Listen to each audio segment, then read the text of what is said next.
And yes, we are now moving to another fascinating organism. Actually, it's fungi, and most of you probably would know that it's about the versatile uses of fungi. And today we have a speaker that knows about it very well. Andrej Gregori well, he's Andrej is having is also a founder, owner, worker of the firm MycoMedica, which is actually dealing with valorizing, with production and valorizing fungi. Most of the applications, I believe, are now in the cultivation of the medicinal mushrooms in its nutraceutical use. But there's quite many things that can be done, and Andrej has got ample experience in that. And with this, my introduction is over, and the more interesting part is starting. So over to you, Andrej. Hi, thank you for your introduction. Can you see my presentation? Yes, it's working. Okay, so I will give you a brief description of what we do, how we started, and what can be, let's say, medicinal mushrooms be used for. So we started our company in an old, let's say, 100 years old barn in the northwestern part of Slovenia, near Kranjska Gora, near in the close proximity of Triglav National Park. This is what it looked like 20 years ago. I was a student. I did my graduation thesis on mushroom viruses, PhD on medicinal compounds, cultivating mushrooms, medicinal mushrooms on different agricultural leftovers. So from olive oil press cakes up to brewery spent brewery grains.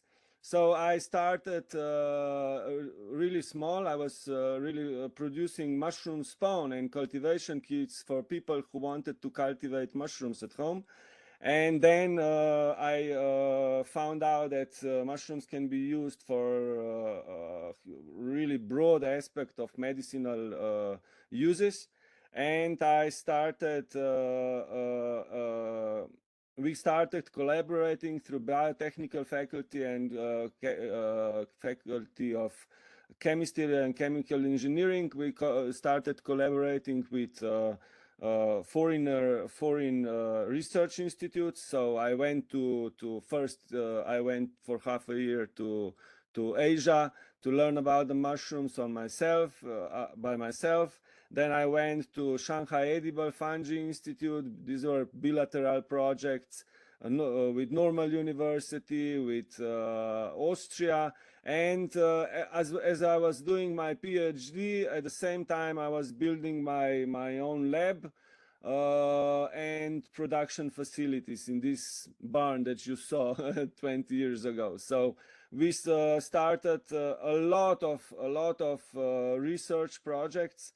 Let's say measuring antioxidant compounds in Fomitopsis pinicola and cesium 137 in the same mushroom. This was with the gymnasium in Jesenice. So they do possess a lot, they contain a lot of these phenols, these mushrooms. You can use, let's say, fungi, in this case, mycelium, to produce enzymes on a sludge from the inked paper. You can produce enzymes which can be used in paper production. So it's a circular thing. We also published this few years ago in collaboration with biotechnical faculty in paper institute. in Slovenia. So we were also researching mycelial composites. So you can make a styrofoam-like composites out of mushroom mycelium, like this, you can see. And we made a lamp and chairs out of it, and of course published our results. This was a master thesis with one of the faculties in Ljubljana. So literally we are working with many different institutes, research institutes, faculties all around the globe. But main aspect is at the moment is medicinal properties. We possess the largest collection of medicinal and cultivated fungi or mushrooms, let's say. This is one of the current projects we are working on. It's extraction and purification of one 𝐒𝐤𝐿 compound from cordyceps fungus. This is one of the projects that we've been doing on Trametes versicolor fungus against metabolic syndrome with researchers from Serbia, Turkey, and Russia. This is one of the products we produce in our company, and it showed that using it, tests showed that it prevents the metastasization of the tumors by 20%, 50% reduction. So this is what we did with Chinese, some people, researchers from Switzerland. So we were growing cordyceps sinensis and working on culture degeneration. So if you subculture it for too long, it loses the potential to produce medicinal compounds. So this is what we did with Warwick University in UK and Nottingham University. So MycoMedica at the moment is a small company, but we are really high tech. What is our main, let's say, good point? It's we are allowed to exist in a touristic area because we are literally agricultural enterprise. So we have 7 employees, about 1 million euro revenue, and we produce food supplements for humans and feed supplements for animals, and this mycelia for mushroom cultivations. All EU, 100% EU, all by ourselves.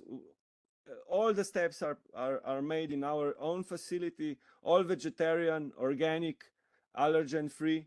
This is our production, the sterile rooms for inoculating the substrate, incubation rooms to incubate, to overgrow this substrate, which is mainly based on wood and sawdust and with some additives. And this is how the cultivation of fruiting bodies looks like. We have different, more or less simple analytical labs in-house. Otherwise, the more complex analysis we perform in collaboration with other research institutes. And this is one of our R&D projects. So it was solid state cultivation of 𝐒𝐤𝐿. This is a fungus which can literally help you fix the nerval network. So this is, we developed a food supplement out of it.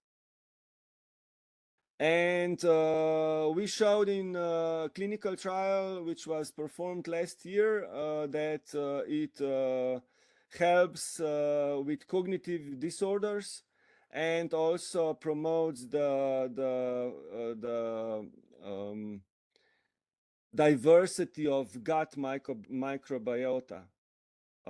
This is one other of our R&D projects, is growing cordyceps fungus.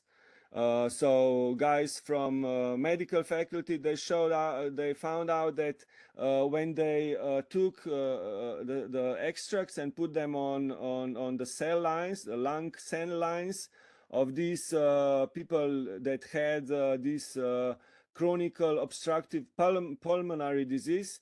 So these cells, they produce collagen uncontrolled. So when they apply the extracts of this fungus on these cells, they completely stopped producing collagen. So it can be really used to treat this disease. So we developed a first standardized food supplement out of these fungi with, I can say, the highest content of cordycepin, I can say, in the world. So this is sponsored by our Ministry of Economic Development and Technology. So we also produce spawn for mushroom cultivation for hobby growers. This is our line of food supplements. We also supply raw materials. 80% of our business is supplying raw materials to other food supplements producers. So today it is very, let's say, popular not to produce anything, to just buy the raw materials. So somebody else packs it for you, puts it in capsules, puts it in the box, and all you do is marketing and posts on Facebook, stuff like that. So we don't invest in marketing. We invest 0.25% in marketing. All the rest is just R&D all the time for 25 years, I can say now. So yeah, this is what we do. I hope I was not too long. So I expect a lot of questions. Thank you. Thank you, Andrej. Well, the attendees are a bit timid at the moment. I don't see any questions yet. They may emerge. But it's been by all means fascinating presentation, and I really appreciate that you guided us through your life cycle, through the life cycle of your firm, and also, well, quite impressive figures for somebody dealing with economics on the turnover per employee. So congratulations on this as well. It's a very good example how you can build a really high-tech, let's say, agricultural facility from a 100-year-old barn, but you need 20 years, and 24/7 of work all the time. So and quite much of the passion, and yeah, invested in it. But by all means, it's been quite enlightening experience that you shared with us. So thank you, Andrej, for this.